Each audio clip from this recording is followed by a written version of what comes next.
কখনো অহংকার করে যাবেন, কারণ অহংকারীকে আল্লাহ পছন্দ করেন।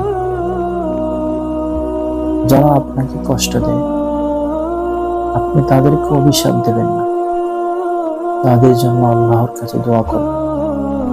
বলবেন, হে আল্লাহ, আমার যে বন্ধু আমাকে কষ্ট দিয়েছে, তুমি তাকে বোঝার সঠিক জ্ঞান দান করো, তাকে তুমি ক্ষমা করে দাও, সে যেন সঠিক বুঝে লাভ করতে পারে, সে যেন আমার ভালোবাসাটা বুঝতে পারে।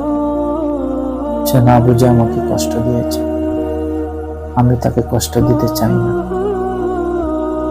আমি তাকে অনেক ভালোবাসি, আর আমি চাই হে আমার রব, সেও আমাকে অনেক ভালোবাসো। এভাবে আল্লাহর কাছে দোয়া করবেন তার জন্য। যদি আপনি সঠিক তাকে ভালোবেসে থাকেন,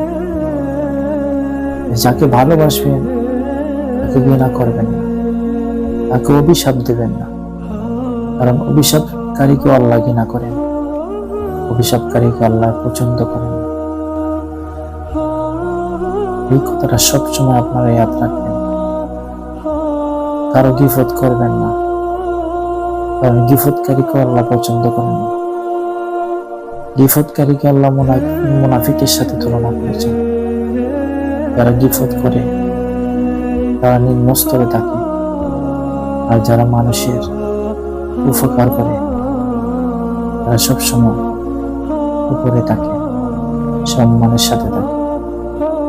তাই আমার ভাইয়েরা, কখনো কারো গিফট করবেন না, কারণ গিফট করা না। আর যদি কারোর উপকার করবেন,